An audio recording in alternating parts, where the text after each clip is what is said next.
বাংলাদেশের সবচেয়ে বড় আলেম আল্লামা মির্জা আব্বাস। এই ধরনের স্কোপ তো খুঁজতেছে। ওনাকে আল্লাহ হেদায়েত নসিব করুক। তোরা যা খুশি কবিয়া, আমি কোনো কথা কমো না। সকালবেলা উঠে আল্লাহর নাম নিয়েই চাঁদাবাজি শুরু করে।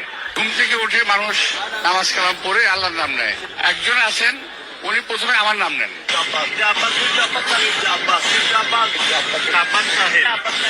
শুধু মির্জা আব্বাস মির্জা আব্বাস মির্জা আব্বাস।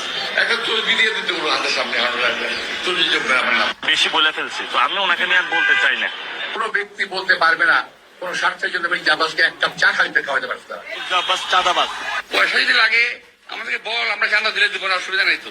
আজকে মির্জা আব্বাস নাকি বলে চাঁদাবাজ মুক্ত ঢাকা আর করবে যা কিছু হেদায়েতের পথে আসতেছে। 2 টাকার কমিশনার ছিলেন আপনি। তোমাদের বয়স এখনো হয়নি এরকম। মির্জা আব্বাস ভাইয়ের আজকে বিবাহ বার্ষিকী। আমি তো মির্জা আব্বাসের বউ। মির্জা আব্বাসের বউ আমি। মির্জা আব্বাসের বউ। মির্জা আব্বাসের বউ আমি। ভাইয়ের উত্তর সফলতা কামনা করি। আমার বাসায় আপনারা এসে চা খাই যান, চা খান, নাস্তা খান, বিরিয়ানি খান, সব খাবো। যদি বেশি খাইতে ইচ্ছা করে তাহলে বুড়িগঙ্গার পানি খান। বাপের আগে যদি ছেলে কথা বলা শিখে তো জাতির সমস্যা হয়ে যাওয়ার সম্ভাবনা আছে। আচ্ছা, উনি ফরেন কর্মীদেরকে বাংলা দেয় কেন? কর্মীদেরকে ফরেন দিবে। আমাকে তোমার প্রশ্ন উত্তরে বাধ্য নই।